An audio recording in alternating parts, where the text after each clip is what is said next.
Meus amigos, o tema que iremos tratar no dia de hoje diz respeito à invenção de um novo Brasil. Eu creio que existe um anseio generalizado em todo o país no sentido de fazer com que o Brasil sofra mudanças profundas em todos os seus aspectos, tanto do ponto de vista político, econômico e social.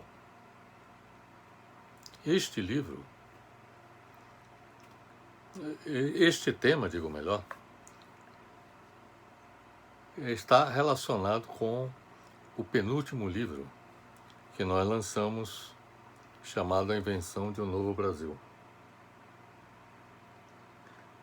Neste livro, que nós publicamos há 2 anos atrás, exatamente no final do governo Temer, nós tivemos a oportunidade de fazer uma análise aprofundada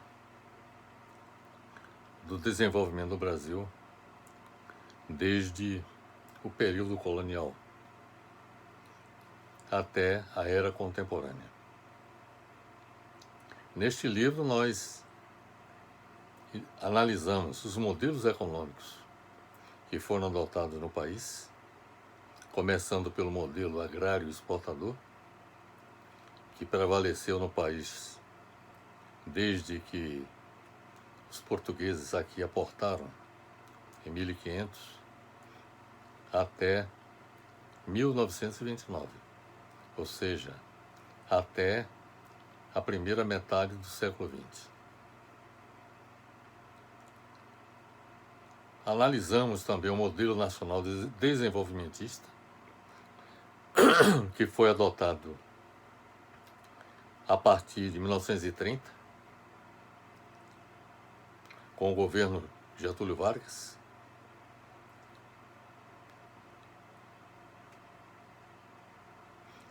Modelo nacional desenvolvimentista este,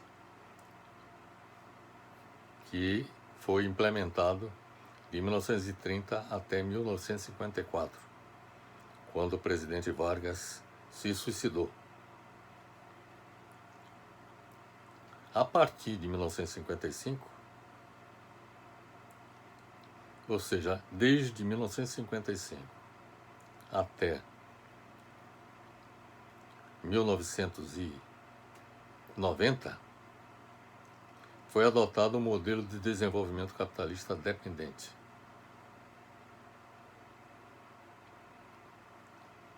Este modelo de desenvolvimento capitalista dependente, exatamente de recursos do exterior, ele foi substituído na década de 90 pelo modelo neoliberal, que prevalece até os dias de hoje.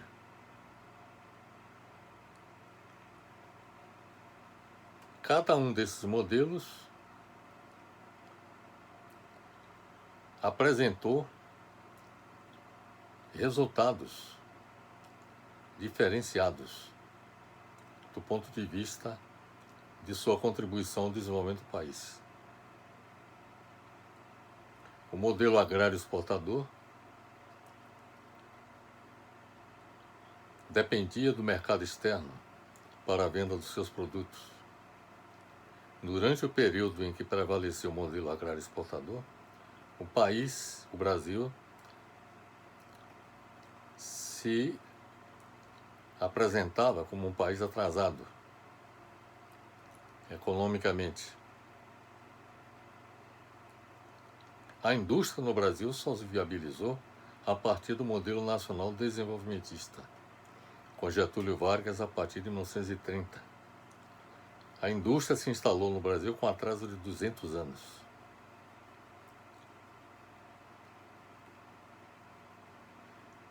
E a industrialização teve prosseguimento durante os governos que se sucederam, Só que o modelo nacional desenvolvimentista, que foi adotado pelo presidente Vargas, era um modelo que buscava se apoiar fundamentalmente nos recursos internos do país. Ou seja, era um desenvolvimento sustentado exatamente pelos recursos internos, sejam em termos de matérias-primas, seja em termos de recursos financeiros, seja em termos de infraestrutura econômica, e contando, evidentemente, com apoio não apenas de recursos públicos para promover o desenvolvimento, como também do setor privado. Então, o enfoque do governo Vargas era um desenvolvimento nacional, capitalista, não dependente do exterior. Entretanto, a partir de 1955, com o governo Juscelino Kubitschek, foi adotado um modelo de desenvolvimento capitalista dependente, ou seja, fortemente apoiado em capitais externos, seja de investimento direto do exterior, seja de empréstimos, para dar sustentação a esse processo de desenvolvimento. Esse modelo de desenvolvimento capitalista dependente foi adotado em contraposição ao modelo de desenvolvimento nacional desenvolvimentista, exatamente por conta dos interesses do capital estrangeiro, que desejavam se instalar no Brasil mais fortemente. E isso aconteceu durante o governo Juscelino Kubitschek. Esta participação do capital estrangeiro se aprofundou nos diversos governos que se sucederam até o final da década de 80, quando esse modelo simplesmente se inviabilizou, porque, como ele era fortemente apoiado em capitais externos, o país se endividou enormemente e a crise da dívida externa fez com que esse modelo fosse abandonado. Claro que também um outro fator que contribuiu para o abandono do modelo de desenvolvimento capitalista dependente foi a crise do petróleo, na década de 70. Ou melhor, das duas crises do petróleo. Como o Brasil importava praticamente todo o petróleo que necessitava do Oriente Médio, com a subida do preço do petróleo e com o aumento das taxas de juros, que incidiram fortemente sobre a dívida externa do país, esses dois fatores colocaram em xeque o modelo nacional, o modelo de desenvolvimento capitalista independente. E foi exatamente devido à falência desse modelo que foi introduzido o modelo neoliberal. Com a introdução do modelo neoliberal, o Estado brasileiro, que era um elemento importante como indutor do processo de desenvolvimento, desde 1930, com Getúlio Vargas, e que continuou até o fim do regime militar, na década de 80,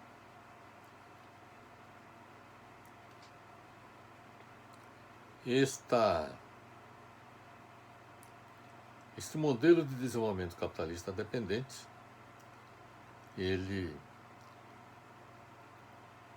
como não teve capacidade de dar continuidade a esse processo, teve que ceder à nova onda que passou a dominar a economia mundial, que foi exatamente o modelo da globalização neoliberal.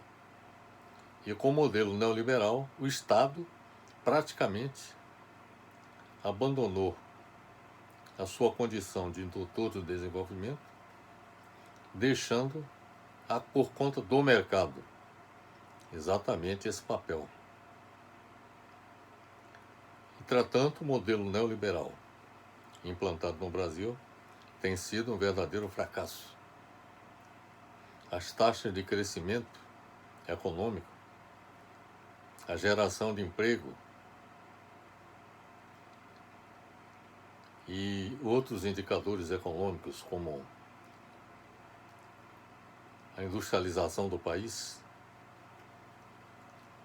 todos apresentaram declínio, queda no crescimento econômico, aumento do desemprego descomunal e também desindustrialização do país. Além disto, na história do Brasil, o modelo neoliberal foi responsável pelo maior processo de desnacionalização da economia brasileira da história. Nunca na história do país nós tivemos uma situação de dependência tão grande da economia brasileira como ocorreu durante o modelo neoliberal. Bem, além da análise dos modelos econômicos adotados no Brasil ao longo da história, nós analisamos as vulnerabilidades econômicas, sociais e ambientais do Brasil durante os governos neoliberais de 1990 a 2014. Analisamos o que nós qualificamos como desastroso governo Dilma Rousseff. Analisamos o frágil governo Michel Temer. É claro que, como esse livro foi publicado antes do governo Bolsonaro, o governo Bolsonaro não foi objeto de análise. Mas faremos alguns comentários a respeito do papel exercido pelo governo Bolsonaro, que eu diria que aprofundou ainda mais a crise que o país se encontrava do ponto de vista econômico. Porque a política ultraliberal adotada pelo governo Bolsonaro, evidentemente que fez com que o país perdesse ainda mais a sua capacidade de exercer a sua soberania, exercer o seu papel de país em vias de desenvolvimento. Na realidade, o Brasil está retroagindo do ponto de vista econômico. Quer dizer, praticamente, pelos indicadores que nós obtivemos, o Brasil regrediu a 1956, por exemplo, na indústria. Quer dizer, o nível de desenvolvimento da indústria no Brasil voltou aos mesmos patamares de 1956. Bem, nesse livro também, um dos capítulos, nós dedicamos à síntese dos problemas econômicos, políticos e sociais do Brasil na era contemporânea e como superá-los. E, finalmente, no último capítulo, apontamos de que forma deveríamos inventar um novo Brasil. Bem, um aspecto que é importante observar é que o fulcro principal deste livro foi exatamente o de apontar o que e como fazer para inventar um novo Brasil. E mais do que nunca é uma necessidade imperiosa que esse novo Brasil seja inventado. Hoje, sobretudo, agravado com a crise econômica associada à crise sanitária proporcionada pelo novo coronavírus. Como eu lhes falei, no último capítulo desse livro, que nós intitulamos A Invenção de um Novo Brasil, nós procuramos definir os rumos para o país baseados em duas experiências de sucesso do ponto de vista de desenvolvimento. Primeiro, o sucesso alcançado pelos países asiáticos, como o Japão, na década de 70, a Coreia do Sul na década de 80 e a China na década de 90. Além do modelo asiático, vamos dizer assim, de desenvolvimento, que apesar de apresentar algumas diferenças na sua trajetória, apresenta um elemento em comum, que foi exatamente o papel do Estado como indutor do processo de desenvolvimento, como mentor, indutor e, eu diria o seguinte, atuando como locomotiva do processo de desenvolvimento. O segundo modelo que nós consideramos em nossa análise foi o modelo escandinavo de desenvolvimento, que, por sinal, nós estamos considerando porque, de acordo com a ONU, os países escandinavos são os países que apresentam o maior progresso econômico e social no mundo inteiro. Os países escandinavos, de acordo com a ONU, são os países mais bem governados do mundo. E, além disso, são os países mais felizes do mundo, de acordo com a ONU. Então, nós procuramos nos inspirar nesses dois modelos de desenvolvimento, exatamente para propor o modelo de desenvolvimento a ser adotado no Brasil a médio prazo e a longo prazo. Por que a médio e a longo prazo? Porque antes de adotar as ações a médio prazo, nós precisamos recuperar a economia brasileira da debacle econômica provocada pelo modelo econômico neoliberal, que devastou a economia brasileira desde 1990 até o momento atual, que ainda continua devastando a economia brasileira. E, além disso, temos diante de nós o grande desafio de promover a recuperação, mesmo com a questão do coronavírus. Bem, qual foi o objetivo do livro A Invenção de um Novo Brasil? O objetivo do livro foi demonstrar como o Brasil poderá alcançar elevados níveis de desenvolvimento econômico e social a curto, médio e longo prazo. Neste sentido, nós analisamos os modelos econômicos adotados no Brasil, como eu já disse, na sua história. Analisamos as vulnerabilidades econômicas do país, as vulnerabilidades sociais e ambientais durante os governos neoliberais de 1990 a 2014. Analisamos o desastroso governo Dilma Rousseff, o frágil governo Michel Temer e os gigantescos problemas econômicos, políticos e sociais do Brasil na era contemporânea. A metodologia que nós adotamos consistiu na análise da literatura existente, e a literatura sobre a questão do desenvolvimento é vastíssima. Todas as fontes que serviram de base ao nosso trabalho, a produção deste livro, toda a literatura está citada na bibliografia utilizada, né? Então, como eu disse, a metodologia utilizada consistiu na análise da literatura existente sobre a história econômica do Brasil e sobre a experiência de desenvolvimento econômico e social bem-sucedida em vários países do mundo. Já citei o modelo asiático e o modelo escandinavo. no qual foram identificados os modelos mais apropriados para o desenvolvimento do Brasil a curto, médio e longo prazo.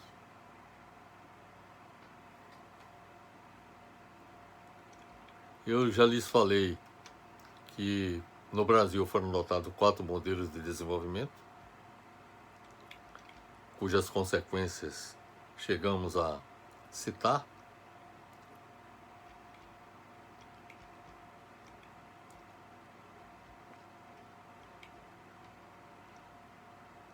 As conclusões que nós extraímos da nossa pesquisa, que levou à produção desse livro, A Invenção de um Novo Brasil, a primeira conclusão é que o modelo neoliberal de desenvolvimento do Brasil, adotado de 1990 até o momento atual, é extremamente insustentável. Por que insustentável? Porque apresenta baixa produtividade, perda de competitividade. A economia brasileira, eu estou falando da economia brasileira, apresenta baixa produtividade, perda de competitividade, desindustrialização do país, elevada carga tributária. O governo incide uma carga tributária extremamente elevada, da ordem de 33%, 34% do PIB. Em outras palavras, praticamente 1/3 da renda nacional é destinada à sustentação da máquina governamental. Sobrevalorização do câmbio, insuficiente taxa de investimento da economia, falta de mão de obra qualificada, existem gargalos na infraestrutura de transporte, seja em rodovias, portos e aeroportos. Tem um baixo crescimento econômico. Por sinal, nesse ano de 2020, há uma perspectiva de queda de 8% do produto interno bruto, que é agravada pela propagação do novo coronavírus. Então, além do baixo crescimento econômico, a ausência de plano de desenvolvimento nacional. O Brasil é carente de plano de desenvolvimento do país desde a década de 80. Então, da década de 80 até 2020, ou seja, 40 anos, há 40 anos estamos carentes de um plano de desenvolvimento. Quer dizer, o Brasil é governado sem um direcionamento, sem rumo, não há um rumo para o desenvolvimento do país. Esses são os principais problemas que tornam insustentável o atual modelo econômico neoliberal instalado no Brasil. Desde 1990, pelos governos Collor, Itamar Franco, Fernando Henrique Cardoso, Lula, Dilma Rousseff, Michel Temer e também Jair Bolsonaro. Um indicador comumente utilizado para avaliar a produtividade de um país é o quociente entre Produto Interno Bruto e pessoal ocupado. O levantamento deste indicador em 17 países da América Latina mostra que a produtividade do trabalhador brasileiro está entre os mais baixos, à frente apenas da Bolívia e do Equador. O avanço anual da produtividade do Brasil é estimado em 1,4%, abaixo da média da América Latina, que é de 2,1%, e aquém da mundial, que é 2,5%.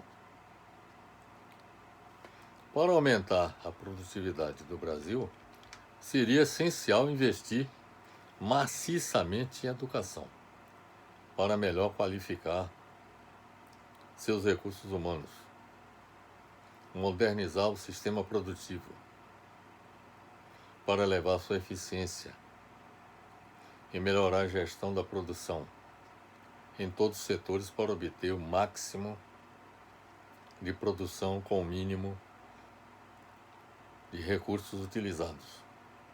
Além disso, é fundamental que o governo reduza os tributos e invista na infraestrutura logística do país. Quanto à competitividade do Brasil, o Brasil caiu de 38º para 44º em ranking com 59 países. Observe que esses indicadores todos que eu estou apresentando são indicadores antes da crise do coronavírus. Provavelmente esses indicadores podem até ter piorado diante dessa crise que se instalou em nosso país e em outras partes do mundo também. Então, quanto à competitividade, o Brasil caiu de 38º para 44º em ranking com 59 países.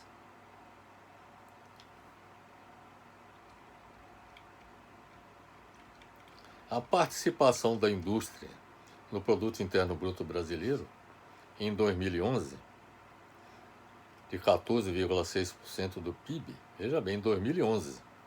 A última informação que eu tenho é de que, em 2019, a participação da indústria na formação do Produto Interno Bruto teria caído para 11,3%. Esses números são equivalentes ao registrado em 1956. É como se a indústria brasileira tivesse voltado ao passado, ao mesmo patamar de 1956. Desde 1956, a participação da indústria brasileira na formação do PIB nunca havia alcançado nível tão baixo.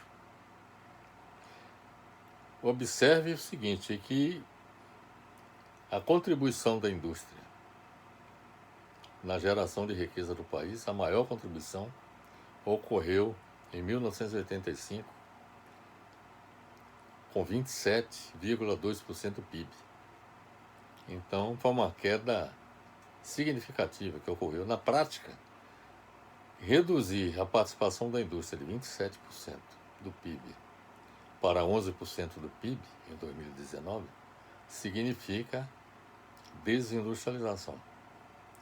E essa desindustrialização se explica por dois aspectos fundamentais. Primeiro, é que a indústria brasileira perdeu competitividade. Ela não teve capacidade de competir, muitas fecharam suas portas. A segunda é quem tinha sua indústria aqui no Brasil decidiu transferir sua indústria para a Ásia, mais especificamente para a China, onde poderia competir em melhores condições do que no Brasil. Para sustar a desindustrialização do Brasil, é preciso que seja adotada uma política econômica que contribua para a redução do custo do Brasil, com a queda da carga tributária e a melhoria da infraestrutura logística do Brasil, aumento da produtividade da indústria, com a elevação dos seus níveis de eficiência e eficácia e o fortalecimento de suas cadeias produtivas. É preciso que haja uma integração cada vez maior das cadeias produtivas no Brasil. Terceiro, a desvalorização do real com a restrição à entrada de dólares ou a adoção do câmbio fixo, exatamente para criar as condições de competitividade da indústria brasileira. E quarto, a desoneração seletiva e permanente da indústria, com a redução da carga tributária nela incidente. Essas soluções para sustar a desindustrialização do Brasil deveriam ser complementadas com a adoção de medidas voltadas para a superação dos gigantescos problemas da educação no Brasil, em todos os níveis,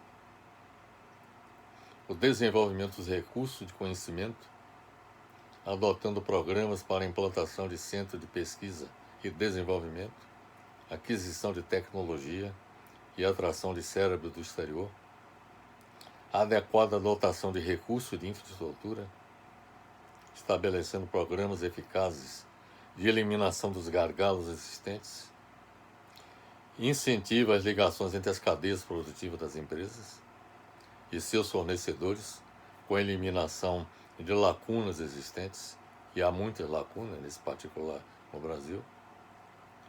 E, finalmente, algo que é decisivo, fundamental, é o combate à competição predatória dos produtos importados, sobretudo da China, com a restrição ou limitação de sua entrada no mercado nacional.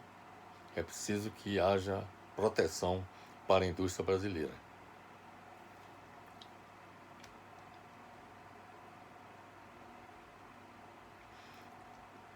Todo esse conjunto de medidas que há pouco citei só terá êxito se houver um plano de desenvolvimento nacional que seja elaborado com a participação do governo, do setor privado e da sociedade civil. Plano este que gere transformação, mudança, progresso, criação e distribuição de riqueza. Este é o plano que tornará sustentável o crescimento do PIB e o desenvolvimento econômico e social no Brasil para evitar sua debacle econômica. Evidentemente que para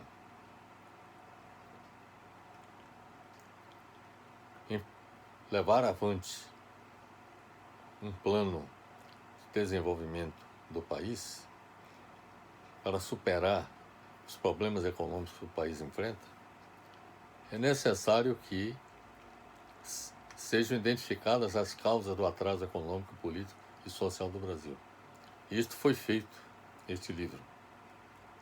Nós analisamos as causas do atraso econômico, político e social. E para isso nós apontamos várias soluções, tanto no âmbito político, quanto no âmbito econômico, quanto no âmbito social. Para, evidentemente, identificar as causas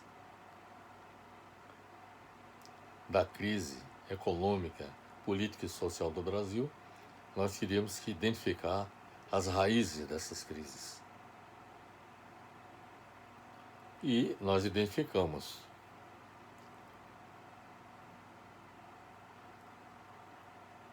que as causas fundamentais da instabilidade política, por exemplo, do Brasil, se citou em 2 níveis.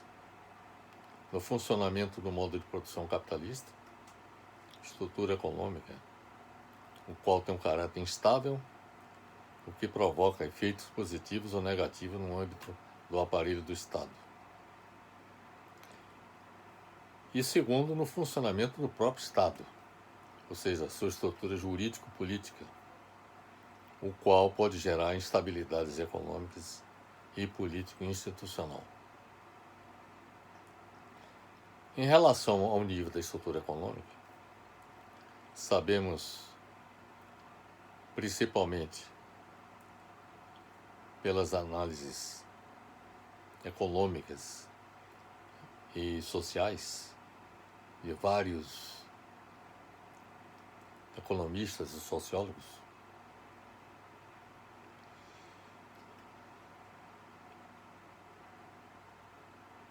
o funcionamento da economia capitalista apresenta uma tendência permanente de crise geral e de ciclos e flutuações econômicas de prosperidade e declínio.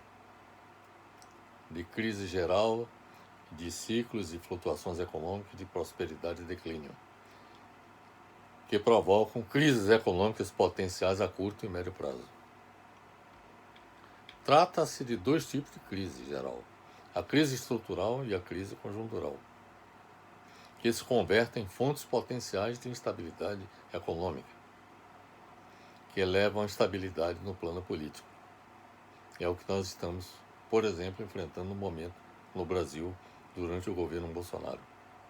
Quando o sistema econômico que leva à instabilidade, o sistema econômico, digo melhor, apresenta desempenho que se traduz em ganhos para os detentores dos meios de produção, ou seja, para as classes dominantes, em termos de lucros crescentes, e para a sociedade como um todo, em termos de geração crescente de emprego e renda, é alcançada estabilidade política. A estabilidade política, em síntese, depende exatamente do desempenho da economia. Se a economia produz ganhos para os detentores dos meios de produção, e se produz ganhos também para os trabalhadores, a estabilidade se estabelece. Quer dizer, se firma, a estabilidade política se firma no país. A instabilidade política, por outro lado, acontece quando as classes dominantes e os trabalhadores são afetados pelo desempenho insatisfatório do sistema econômico. Se queremos obter estabilidade política, nós temos que buscar estabilidade econômica. No âmbito da estrutura político-institucional, os principais fatores causadores da instabilidade política estão relacionados com os efeitos produzidos pelo desempenho das funções fundamentais do Estado capitalista. Em primeiro lugar, o Estado capitalista desempenha uma função de atender primordialmente os interesses da burguesia, frustrando a maioria da população, que desejaria que ele se colocasse a serviço de toda a sociedade. Historicamente, tal função é desempenhada pelos estados capitalistas de modo geral, inclusive com o uso da força, quando os setores insatisfeitos da sociedade se rebelam contra esta situação. Na medida que o Estado, ou seja, o governo e as classes dominantes, não consigam atenuar a instabilidade política existente pela incapacidade de atender as demandas das classes e setores sociais subalternos, há tendência de evoluir para uma crise política, que pode resultar em revolução social, como já aconteceu na história de muitos países do mundo, ou golpes de Estado com a implantação de ditaduras. O Brasil vive momentos de instabilidade política, de natureza econômica, e hoje agravada pelo coronavírus, porque a política econômica neoliberal, posta em prática pelo atual governo, não tem condições de reativar a economia brasileira. O crescimento econômico declinante e a taxa elevada de desemprego, que atinge mais de 20 milhões de trabalhadores, pelos meus cálculos deve ser da ordem de 28 milhões de trabalhadores,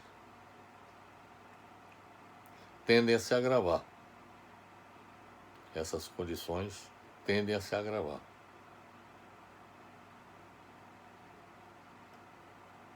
Alimentando a insatisfação dos setores das classes dominantes contra o governo. Esta é uma situação que está presente, que a insatisfação não é só dos trabalhadores, pelo desemprego e pela perda de renda que está acontecendo com a crise do coronavírus, mas as próprias classes chamadas produtoras, detentoras dos meios de produção, os grupos capitalistas, estão perdendo dinheiro também com a crise. Então, esta situação de insatisfação é geral. E isso se soma à péssima qualidade dos serviços públicos prestados pelo governo em todos os níveis. O Brasil vive um momento de instabilidade política, de natureza econômica e também político-institucional, devido ao fato de que a democracia representativa em vigor no país vive também uma crise profunda, porque é, na verdade, uma democracia apenas para os ricos. A grande maioria da população, ela não está sendo plenamente atendida pelo sistema político institucional em vigor no Brasil. No sistema político brasileiro, as eleições são uma farsa, porque são controladas pelos detentores do capital, que fazem com que vençam majoritariamente os candidatos a serviço das grandes empresas. Trata-se de um jogo de cartas marcadas, porque os grupos econômicos nacionais e internacionais impulsionam os grandes partidos, financiando suas eleições milionárias, como ficou constatado nas denúncias relacionadas com o mensalão e o petrolão. Nos países pobres e também nos ricos, o Estado sempre foi um espaço de manutenção ou de expansão de fortunas de políticos e seus comparsas.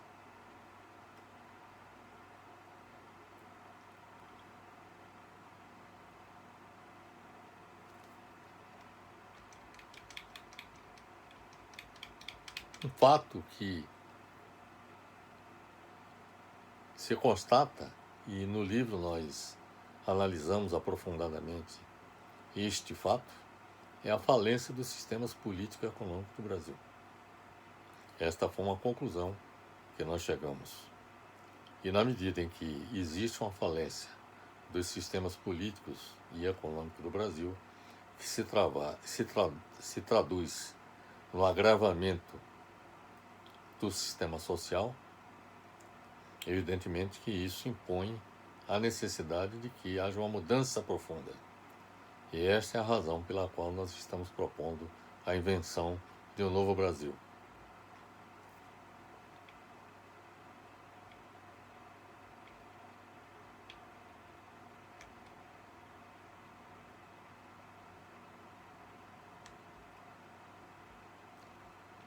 Um aspecto que é importante observar é que, para inventar um novo Brasil, nós consideramos que é preciso cumprir 3 etapas. A primeira, a curto prazo, de recuperação da economia brasileira. Quando elaboramos o livro, ainda não existia a crise gerada pela propagação do novo coronavírus. O novo coronavírus agravou ainda mais a situação. Se a situação era desesperadora, a situação se tornou duplamente desesperadora com o novo coronavírus. A nossa proposta no livro foi, primeiro, recuperar a economia brasileira da devastação provocada pelo modelo econômico neoliberal.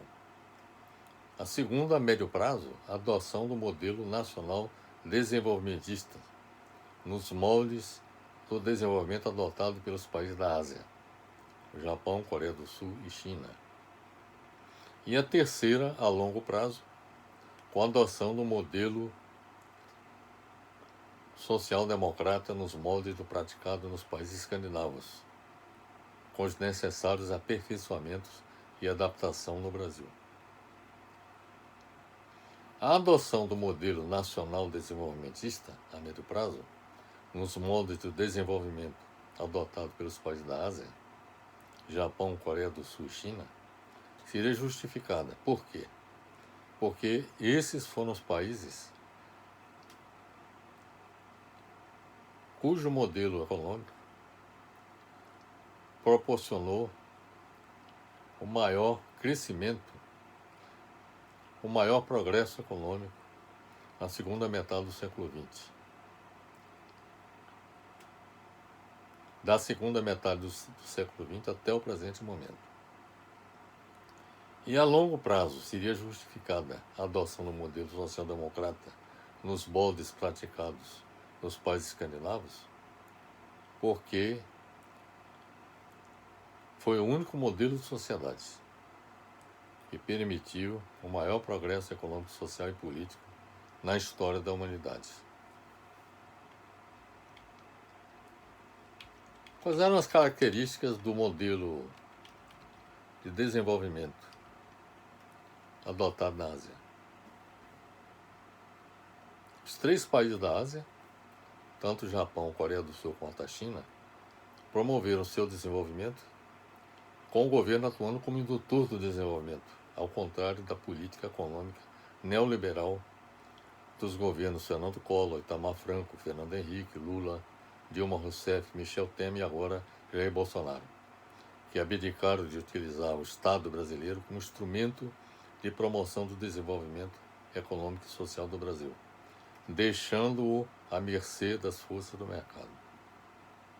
A política econômica dos governos neoliberais é diametralmente oposta às adotadas pelo Japão, Coreia do Sul e China, que tiveram no Estado nacional papel primordial no desenvolvimento desse país na segunda metade do século XX.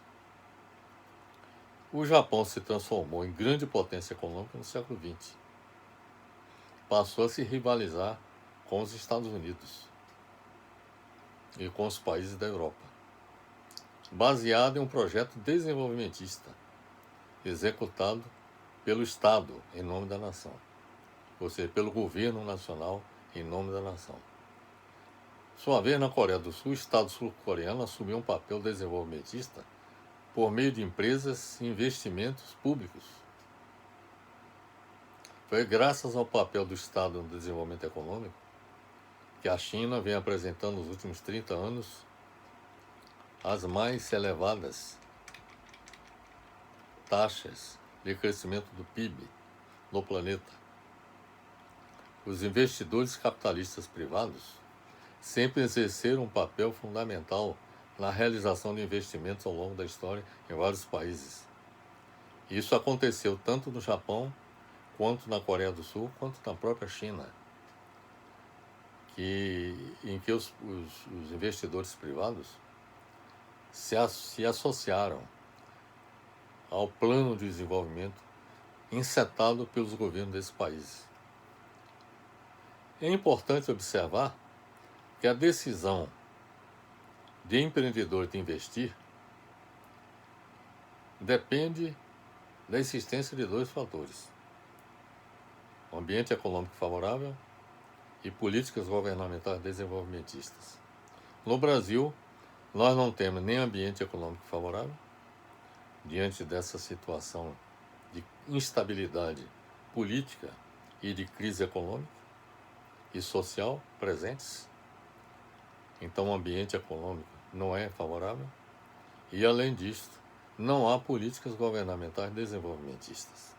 Então, no Brasil, faltam 2 elementos que são fundamentais para fazer com que o setor privado participe efetivamente do processo de desenvolvimento. No Brasil atual, o ambiente econômico é amplamente desfavorável, devido a esses 2 fatores que há pouco falei, mas também porque existem taxas de juros escorchantes praticadas pelo sistema bancário, a elevada carga tributária, o risco de explosão da dívida pública interna e a retração do mercado interno devido à crise econômica agravada hoje pelo novo coronavírus. As desvantagens propiciadas pelo ambiente econômico desfavorável são acrescidas da inexistência de políticas governamentais desenvolvimentistas, como há pouco falei, incentivadoras da implantação de empreendimentos produtivos no Brasil.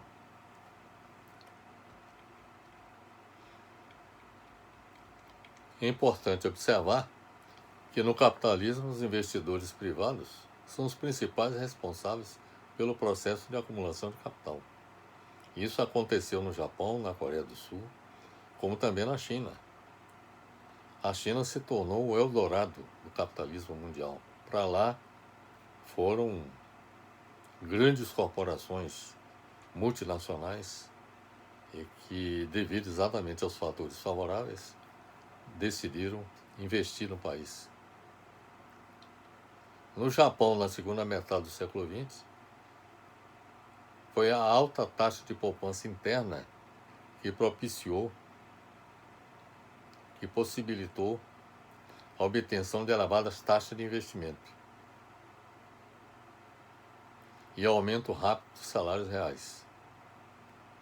A abundância de capital foi resultante do alto índice de poupança e crédito de curto prazo para os bancos,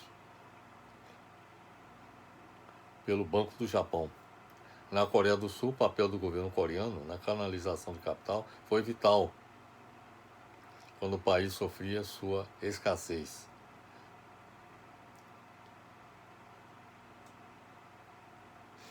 O governo era muito seletivo, no caso da Coreia do Sul, ao permitir o investimento estrangeiro.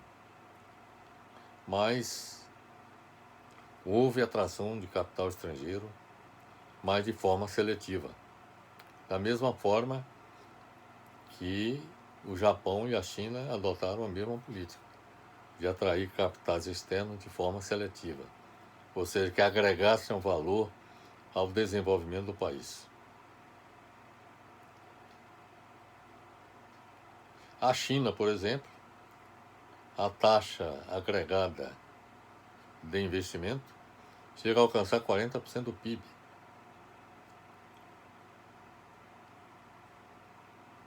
Já no Brasil, há insuficiência de poupança pública e privada, que deveria ser da ordem de 25% do PIB, para viabilizar o crescimento econômico de 5% ao ano, e que atualmente é da ordem de 14% do PIB, que é uma taxa muito baixa em comparação com a taxa de poupança que foi adotada pelo Japão, pela Coreia do Sul e pela China. Então, isso faz com que o país, o Brasil, se torne crescentemente dependente de capitais externos, porque a poupança interna é insuficiente. Então, nós precisaríamos gerar poupança interna exatamente para reduzir essa dependência que nós temos de capital estrangeiro.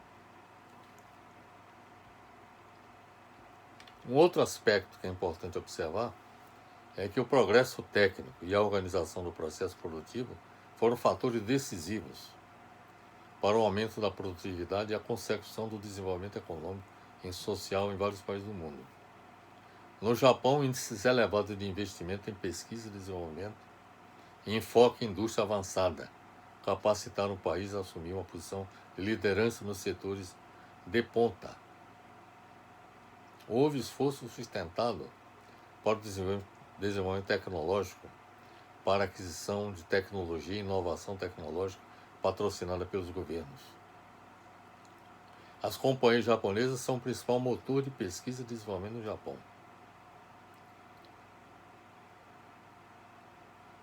Na Coreia do Sul, as principais companhias coreanas investem muito no aprimoramento de sua capacitação técnica. Na China, o governo tem priorizado o desenvolvimento de setores de tecnologia da informação e vem negociando associações com empresas estrangeiras a fim de absorver capacitação tecnológica e obter canais de exportação.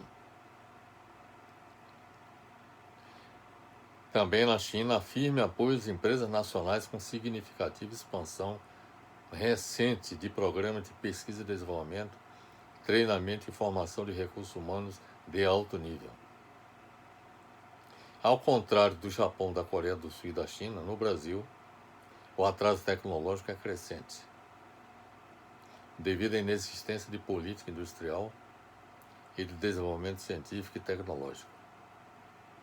Fato este que contribui para a elevação da dependência tecnológica do país em relação ao exterior. O processo de industrialização sempre foi considerado o caminho através do qual os países alavancariam o desenvolvimento econômico e social. No Japão, na Coreia do Sul e na China, a indústria é a base do desenvolvimento do país. Enquanto isso, no Brasil, o que nós assistimos é um processo de desindustrialização do país, conforme nós já destacamos anteriormente. Então isso precisa mudar.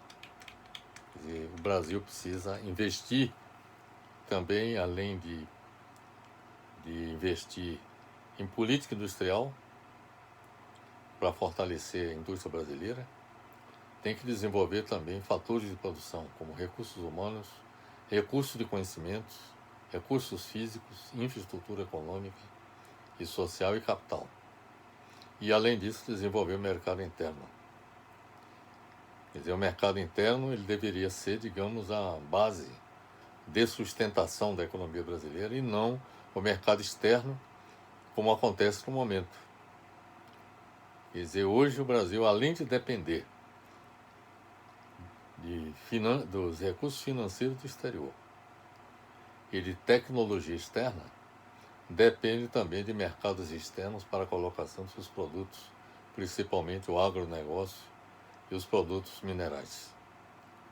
Quer dizer, é necessário fortalecer o mercado interno, colocar o mercado interno como o principal destino da produção nacional. E o que efetivamente houver de excedente, exportar para atender às necessidades do mercado externo. Então, é necessário, para que isso aconteça, é necessário que haja desenvolvimento de recursos humanos, é preciso que haja recursos de conhecimento, universidades, institutos de pesquisas, é necessário que haja elevado índice de poupança para que haja uma redução da dependência externa de capitais. Em suma, é necessário que haja uma mudança radical com relação às políticas de desenvolvimento que estão sendo adotadas no momento no Brasil e que fracassaram totalmente com a adoção do modelo neoliberal.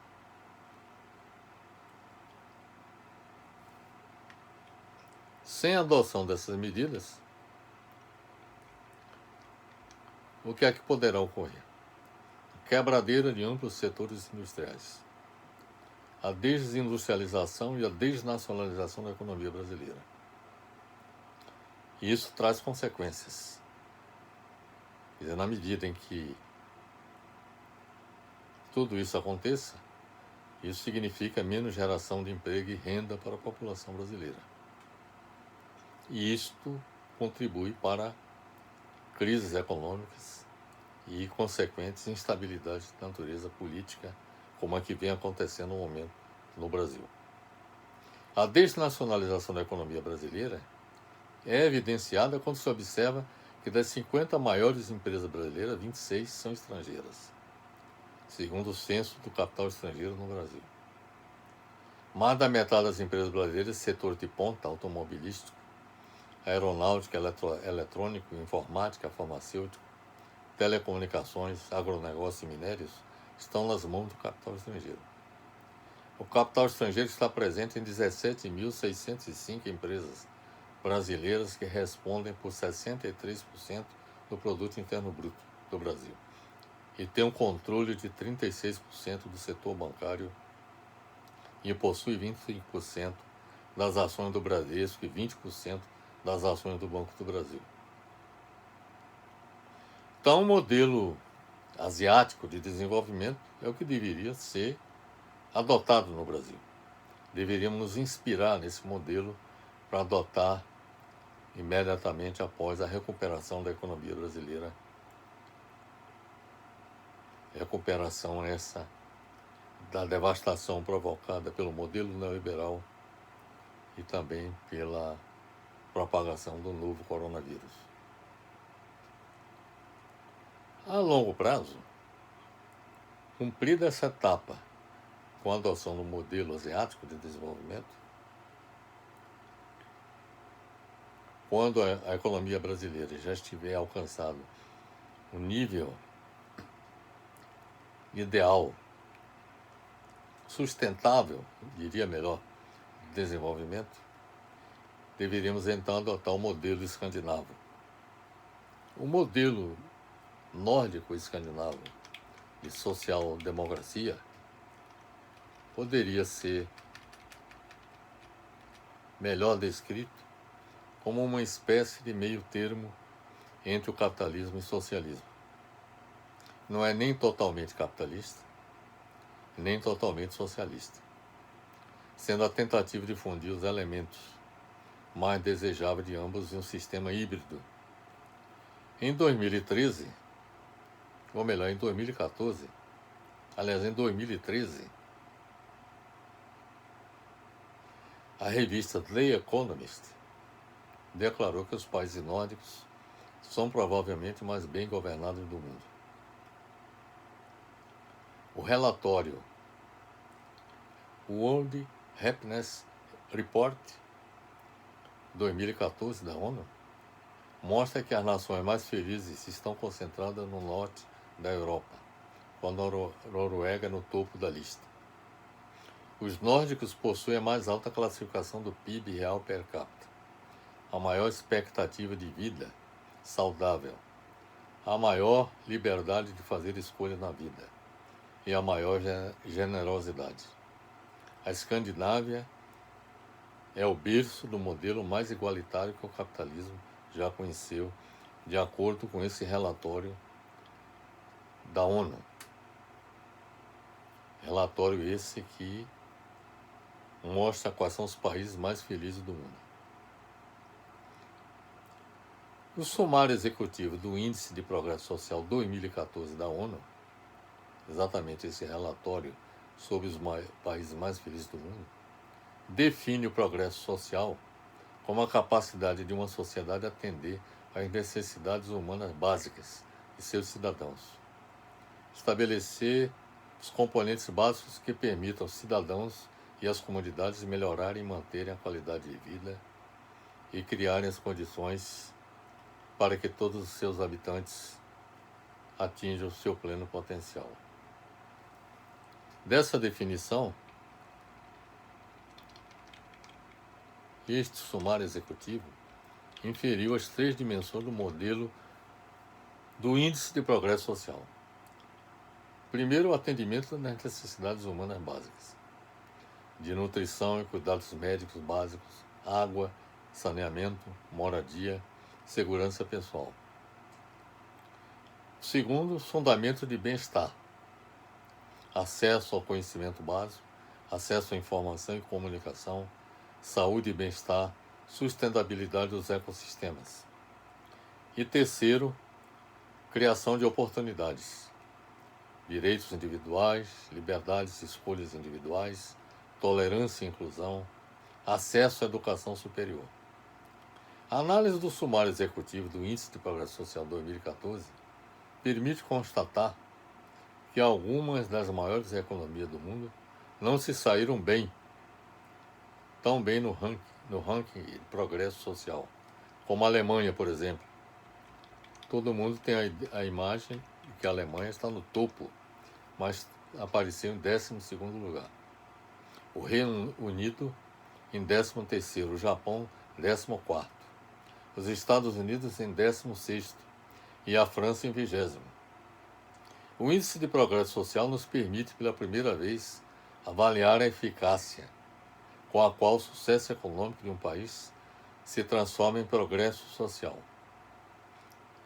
O sumário executivo do Índice de Progresso Social 2014 demonstra que o desenvolvimento econômico por si só não é suficiente para assegurar o progresso social. Os 10 países de maior índice de progresso social em 2015, pela ordem, são os seguintes: primeiro, Noruega; segundo, Suécia; terceiro, Suíça; quarto, Islândia; quinto, Nova Zelândia; sexto, Canadá; sétimo, Finlândia; oitavo, Dinamarca; nono, Holanda e 10º, Austrália. O Brasil, por exemplo, é o 42º país no Índice de Progresso Social. Isso antes da crise do coronavírus. É capaz do Brasil ter caído ainda mais nesses indicadores. O Brasil é o 74º país quanto às necessidades humanas básicas. É o 30º país em fundamentos de bem-estar e é o 32º a dimensão oportunidades. É cada vez mais evidente que o modelo de desenvolvimento do Brasil deixa a desejar do ponto de vista do progresso social. Percebe-se no ranking de progresso social que entre os 10 países de maior progresso social, 5 deles são países da social-democracia escandinava.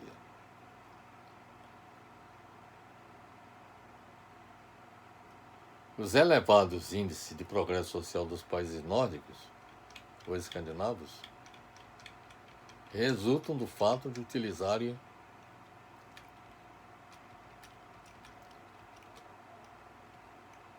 um modelo de social-democracia exemplar.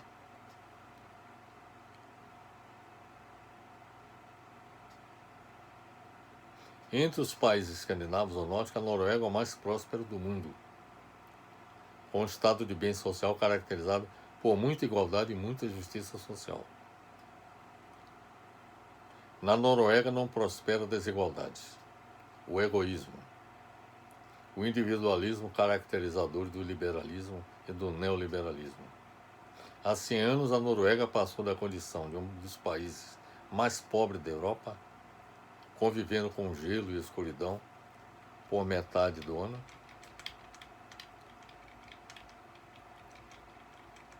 para ser sinônimo de riqueza e justiça social. A Noruega prioriza gastos com a educação, que é garantida para toda a população. Em 30 anos, os noruegueses reduziram suas horas de trabalho em 270 horas, ganhando mais de 10 dias de férias ao ano. E parte significativa dos trabalhadores já consegue trabalhar apenas 4 dias na semana. Segundo a ONU, jamais uma sociedade atingiu um nível de desenvolvimento humano igual ao de Oslo, capital da Noruega. Mesmo em uma era de austeridade e crise global, o sistema de bem-estar social na Noruega se manteve intacto. A Noruega foi o país que menos sentiu a crise mundial que eclodiu em 2008. Aliás, isso diz respeito a todos os países escandinavos. Nas eleições da Noruega, o único debate é o que fazer com o dinheiro que sobra nos cofres públicos.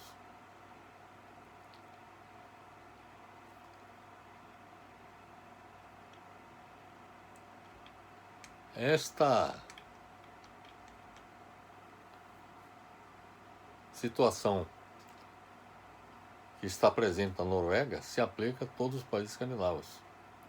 Eu tive a oportunidade de visitar a Escandinávia há 3 anos atrás e pude constatar em loco todas as virtudes proclamadas pela ONU a respeito da Escandinávia. Um país que valoriza a democracia, um país que valoriza o meio ambiente.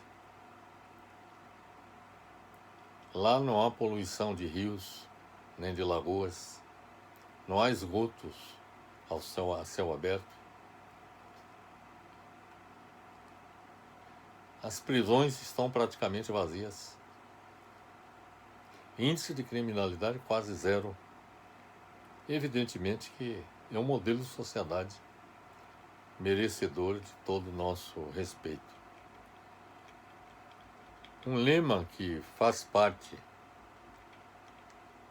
praticamente de todos os países da Escandinávia é o de que o Estado cuida das pessoas do berço à sepultura. Quer dizer, existe uma preocupação bastante elevada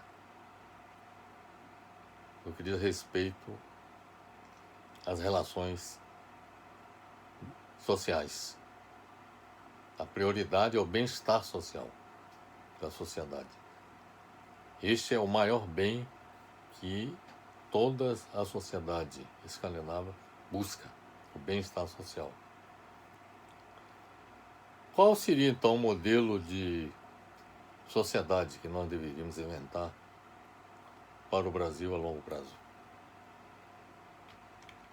Exatamente, nós deveríamos adotar o modelo nacional desenvolvimentista a médio prazo e depois que o modelo nacional desenvolvimentista nos moldes asiáticos atingir sua sustentabilidade, deveríamos então implantar a longo prazo um novo modelo de sociedade, que seria exatamente baseado no modelo escandinavo, que é um modelo que possibilita uma convivência civilizada entre todos os seres humanos no Brasil.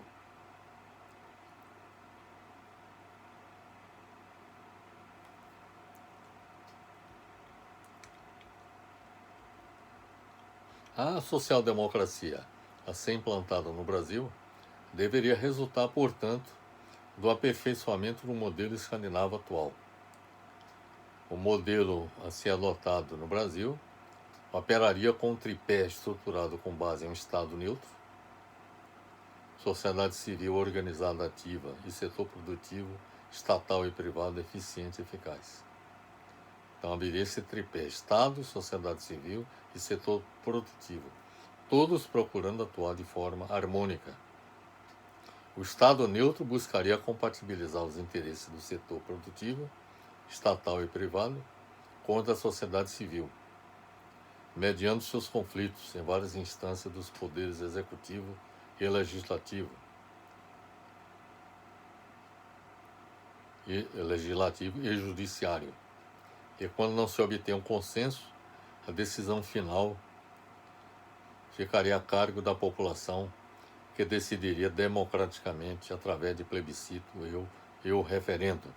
É esta a prática dos países escandinavos. Comumente, eles realizam plebiscitos para decidir sobre questões de interesse local, ou regional ou nacional. Na nova social-democracia, a ser adotada a longo prazo no Brasil, não deveria ser permitida a ação de grupos monopolistas e cartéis privados na economia. Empresas privadas só atuariam em setores econômicos onde houvesse competição.